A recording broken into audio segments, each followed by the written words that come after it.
Justin, you were just telling us our predictions for these by-elections. I mean, they're going to be tough. We're waiting to see who our candidates will be. But as I said, governments struggle traditionally in parliamentary by-elections. We as a party are not great at them. The last one that we did well in was the Bexley. Louis French, he won that one. Obviously, we also won Uxbridge. That was a very localised issue that we were able to capitalise on, where we could hold Labour to account on their own local record. But we're going to have to get those out the way, and then it's on to the local elections and the general election this year. And of course, Rishi Sunak has now confirmed that the election will be this year. There was some slight speculation it might have been in January 2025, the last possible time it could be held. But I don't think anyone could face such a miserable Christmas. But it does seem that we are now into the formal election campaign. The Prime Minister making a big speech about almost we're being briefed, it's almost his sort of big election pitch speech in the coming days. What do you expect him to say? Well, actually, I think we've been probably on election footing since the end of the summer last year. I think the party is probably working towards a May general election, but it had hoped that the polls would have significantly improved on the back of the party conference, the autumn statement and the reshuffle. That sadly hasn't yet started to move significantly the dial. I suspect they'll make a final decision in February when the election will be, but unless something dramatic happens in the coming month, I'm probably in your camp of expecting it to be a November election, November the 7th, 2 days after my birthday. That'll be lucky for my birthday, yes. They'll be out delivering leaflets. I'm not also convinced that central office is ready for a May election. There's a huge amount of work that needs to go behind the scenes, and that's been shown with those parliamentary by-elections, those very disappointing results, the disappointing local election results. Frankly, we even forgot to launch the local election campaign last year. So there's a lot of work got to be done behind the scenes from a campaigning perspective. But you're right, the Prime Minister will be setting out tangible things that is needed. I'm writing leaflets today. We need good national content.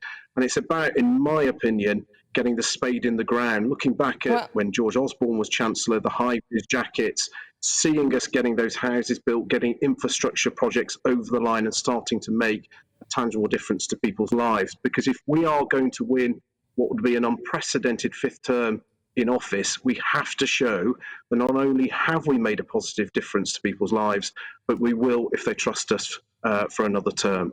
Yes, because the Labour Party, and to a lesser extent the Liberal Democrats, are definitely on an election footing. They've been pumping out press release after press release, highlighting how badly we're doing when it comes to things like crime, when it comes to things like NHS waiting list, of course, stopping the boats as well, a massive pledge from the Prime Minister. There's quite a lot of negative headlines about how the Conservatives have managed the economy, how they've managed our criminal justice system, and so on and so forth. Yeah, and therefore we've got to, there's no point us campaigning to say the opposition parties are terrible and they shouldn't be trusted. People have already made their own mind up whether they like Sir Keir Starmer or Ed Davey. We have been in government now for 13 years. We have to show we have got a good record on the economy, delivering record employment, a strong growth compared to our competitors over the last decade and a bit, and our delivery on our public services, record funding for the NHS, record funding for our schools. We've got to start showing that, but we've got to start showing the new projects coming forward. And I know, looking at Tom's social media, he shares my frustration about how many blockages there are in the system around planning, getting those houses, getting those infrastructures done.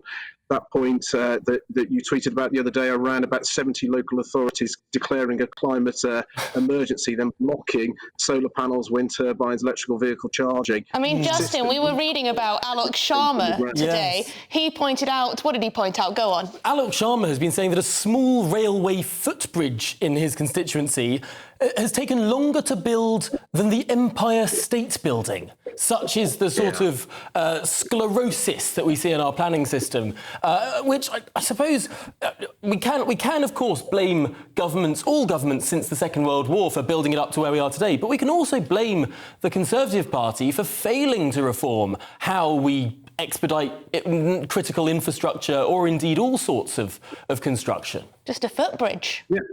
I mean, look, we're the government, and what we need is our senior people to get round that table on a daily basis and get things unlocked quickly.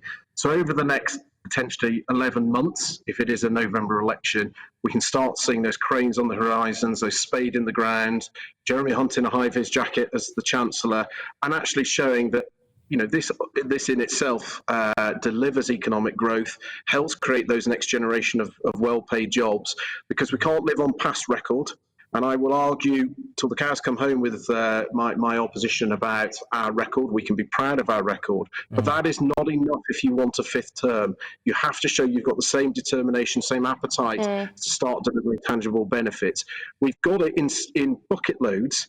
We've just got to be a lot more front-footed with that. We need our top team to be more political, more urgent, because the clock is clearly running out. And Justin, I must ask, how concerned are you by the surge in support for the Reform Party, and why do you think people are turning to Reform? I'm not unduly. Look, this would be my sixth general election. We've had UKIP, we've had the referendum party, we've had various different variations of the same thing. And despite our struggles in parliamentary by-elections, they never break through or come close to that 5% margin. They generally take voters away from us and from Labour in the same way the Green Party do and other fringe parties. Our destiny is in our own hands. If we can deliver tangible, positive differences to the electorate between now and whenever that general election comes, building on our record of the 13 years of government, then we can win an election. We can't be distracted by fringe parties or what the opposition are doing or not doing. After 13 years, we're either good enough to win an election or we don't deserve to. Well, Justin, just finally, are you united enough to all be singing from the same hymn sheet? We have to be. We absolutely have to be. Disunited governments don't win elections. And, I'm proud to be a Conservative MP. I don't necessarily agree with everything. Occasionally I voted against my government, but I don't make a song and dance out about it, because I'm very much of the view that the vast majority of the things that I support are covered by the Conservative Party. We're a broad church. I share Swindon with Robert Buckland. We're on different wings of the political party, but he's a godfather to my eldest daughter, and we respect each other whenever we've not voted the same way. In fact, I don't think on a free vote we've ever been in the same division lobby, but we get on well, and we have to be focused, because if we aren't, we will be handing the keys to Sir Keir Starmer. And I've got many good friends who've got much smaller majorities than mine, and it will be them who will be paying the price at the election. We've got to hold it together. Well, Justin Tomlinson, thank you for that overall look at the state of British politics.